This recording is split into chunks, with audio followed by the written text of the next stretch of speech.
Hi everyone, welcome back. ये है class 7 science का chapter number 9 life processes of animals के question answers. Let us enhance our learning का जो first question है वो है complete the journey of food through the alimentary canal by filling up the boxes with appropriate parts. अब आपके पास एक alimentary canal का जिसके थ्रू खाना जो है पेट के अंदर जाता है, तो वो जो स्टेप्स है वो दे रखे हैं और यहाँ कुछ बॉक्सेस खाली है, उनको फिल करना है। तो क्या आएगा? फूड, खाना जो है वो माउथ में जाता है, फिर फूड पाइप ईसोफेगस में आता है, फिर stomach, then small intestine, then large intestine and then finally anus में। सेकंड है Sahil place some pieces of chapati in test tube A, Neha place chewed chapati in test tube B, and Santoshi took boiled and mashed potato in test tube C. साहिल ने चपाती के कुछ pieces ए test tube में डाले, नेहा ने कुछ चबाया हुआ यानी च्यूड चपाती जो है वो बी में डाला, एंड संतोषी ने बॉइल्ड और मैश पोटैटो लेकर टेस्ट ट्यूब सी में डाला। All of them added a few drops of iodine solution to their test tubes A, B and C. तीनों ने आयोडीन सॉल्यूशंस डाले अपने अपने टेस्ट ट्यूब्स में ए, बी, सी में। What would be their observations? Give reasons. आपको उनके ऑब्जर्वेशंस बताने और रीजन देना है। Observations with iodine, test tube A dry chapati, जब उसमें आयोडीन डाला गया, it will turn blue black slightly because chapati contain starch. वो थोड़ा ब्लू ब्लैक कलर में आ गया क्योंकि चपाती में स्टार्च होता है। Test tube B chewed chapati with saliva. It will not turn blue black because saliva breaks starch into sugar. Test tube B में chewed चपाती थी, यानी कि चबाई हुई चपाती जिसमें सलाइवा होता है, और सलाइवा के कारण जो स्टार्च होता है वो शुगर में कन्वर्ट हो जाता है, यानी इसमें स्टार्च नहीं रह पाता, इसलिए वो ब्लू ब्लैक में कन्वर्ट नहीं हुआ। जबकि टेस्ट ट्यूब सी में बॉइल्ड पोटैटो थे या mashed potato, it will turn blue black because boiled potato has a lot of starch. ये ब्लू ब्लैक कलर में कन्वर्ट हो जाएगा क्योंकि बॉइल्ड पोटैटो में बहुत सारा स्टार्च होता है, और जब स्टार्च होता है तो वो आयोडीन से रिएक्ट करता है और ब्लू ब्लैक कलर में चेंज हो जाता है। अब जो नेक्स्ट क्वेश्चन है वो है what is the role of the diaphragm in breathing. Breathing में डायफ्राम का क्या रोल होता है? तो जो इसका थर्ड ऑप्शन है to help in inhalation and exhalation, यानी कि सांस को अंदर लेना एंड सांस को छोड़ना ही इसका फंक्शन है। नेक्स्ट है match of the following and name of the part functions.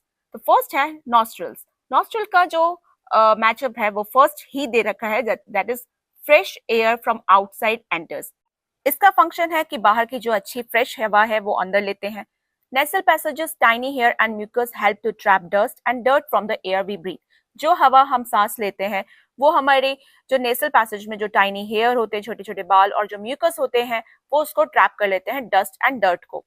Wind pipe जो होता है उसका होता है function air reaches our lungs through this part, की जो हवा है वो हमारे लंग्स तक इसी पार्ट से पहुंचती है। एल्वियोलाई जो होता है एक्सचेंज ऑफ गैसेस ऑकर्स, जो गैसेस का जो एक्सचेंज होता है जैसे ऑक्सीजन, कार्बन डाइऑक्साइड, जो उसका होता है फंक्शन वो उसका करता है। रिब केज का होता है प्रोटेक्ट्स लंग्स, जो हमारे लंग्स को प्रोटेक्ट करता है वो है रिब केज। तो ये था मैचअप। अब जो नेक्स्ट क्वेश्चन है वो है fifth question. Anil claims to his friend Sanvi that respiration and breathing are the same process. Anil ने क्लेम किया कि रेस्पिरेशन और जो ब्रीथिंग है वो दोनों सेम प्रोसेस है। What questions can Sanvi ask him to make him understand that he is not correct? तो सानवी उससे ऐसे क्या क्वेश्चंस पूछे कि उसे ये समझ में आ जाए कि वो जो बोल रहा है वो गलत है। तो जो आइए देखते हैं इसका आंसर क्या हो सकता है। तो जो इसका आंसर है कि Saanvi can ask these questions. ये 3 क्वेश्चंस वो उससे पूछ सकती है। जैसे पहला, does breathing give energy to the body, कि क्या ब्रीथिंग हमारी बॉडी को एनर्जी देता है। Does respiration happen in the lungs और इनसाइड सेल्स, क्या रेस्पिरेशन लंग्स के अंदर होता है या इनसाइड द सेल्स के अंदर। थर्ड ये पूछ सकती है can we get energy only by breathing here, क्या सिर्फ सांस लेने से हमें एनर्जी मिल सकती है। तो these questions show that breathing is just taking in the and giving out air, while respiration is the process that releases energy inside cells. In questions से ये साबित होता है कि जो breathing है वो सिर्फ taking in and giving out air है, यानी हवा अंदर लेना और बाहर छोड़ना। लेकिन जो respiration होता है वो process होता है जहां पर energy release होती है inside the cells. अब जो next question है वो है number 6. Which of the following statements is correct and why? कौन से स्टेटमेंट्स करेक्ट है यानी सही है और क्यों? Anu, we inhale air. Shanu ने बोला वी इनहेल ऑक्सीजन। और तनु ने बोला we inhale air rich in oxygen. तो इन तीनों में जो सही है वो है Tanu. Tanu statement is correct. We inhale air rich in oxygen. हम वो हवा लेते हैं जिसमें ऑक्सीजन काफी अच्छी मात्रा में भी होता है। The air we breathe has about 21% oxygen along with other gases. जो हम हवा सांस जो एयर हम जो सांस लेते हैं उसमें 21% ऑक्सीजन होता है और बाकी गैसेस होती है. After respiration we breathe out air with less oxygen and more carbon dioxide. और जैसे रेस्पिरेशन प्रोसेस हो जाता है तो हम जो है ऑक्सीजन कम ऑक्सीजन को छोड़ते हैं और ज्यादा कार्बन डाइऑक्साइड को छोड़ते हैं. Just breathe out. अब जो नेक्स्ट है वो है number 7. We often sneeze when we inhale a lot of dust-laden air. What can be the possible explanation for this? जब हम धूल मिट्टी वाली जो हवा है अंदर लेते हैं तो हमें छींक आती है, तो उसका क्या कारण हो सकता है? When we breathe in dusty air, dust gets caught in the hair and mucus in the nose. जैसे ही हम धूल मिट्टी वाली हवा अंदर लेते हैं तो जो धूल मिट्टी है वो नाक के बाल और जो म्यूकस है उसमें स्टक हो जाता है. This irritates the nose, so we sneeze to push the dust out and keep the air passage clean. जो कि हमारे नाक को इरिटेट करती है और इस वजह से हमें छींक आती है जिससे कि डस्ट जो है वो बाहर निकल जाती है और एयर पैसेज क्लीन हो जाता है. तो ये था 7th क्वेश्चन. अब जो नेक्स्ट क्वेश्चन है वो है क्वेश्चन नंबर 8. परिधि and Anusha of grade 7 started running for their morning workout. परिधि और अनुषा जो कि क्लास 7th यानी ग्रेड 7th में पढ़ते हैं वो सुबह मॉर्निंग वर्कआउट के लिए दौड़ने लगे. After they completed their running they counted their breaths per minute. जैसे उन्होंने अपनी जो रनिंग है यानी दौड़ कंप्लीट की तो उन्होंने अपनी ब्रीथ काउंट करने शुरू किया. Anusha was breathing faster than परिधि. अनुषा की जो ब्रीथिंग थी यानी जो सांस लेने की जो सांस ले रही थी तो वो थोड़ी ज्यादा थी, फास्ट थी. Provide at least 2 possible explanation for why Anusha was breathing faster than परिधि. तो आपको 2 ऐसे पॉसिबल कारण देने हैं, एक्सप्लेनेशन देने हैं कि ऐसा क्यों हुआ. तो जैसे Anusha may be breathing faster because she is less physically fit than परिधि, so her body needs more oxygen. इसके 2 कारण हो सकते हैं कि वो थोड़ा फिजिकली फिट ना हो इसलिए जल्दी थक गई हो और जो उसकी बॉडी ऑक्सीजन मांग रही है. She was running faster or putting in more effort which increased her breathing rate. या फिर वो बहुत तेज दौड़ गई ताकि जो लास्ट में आते ही उसकी सांस जो है वो तेज चलने लग गई, ब्रीथिंग रेट जो है वो इंक्रीज हो गया. तो ये भी कारण हो सकता है. अब जो अगला है, Yadu conducted an experiment to test his idea. He took 2 test tubes A and B and added a pinch of rice flour to the test tubes, half filled with water and stirred them properly.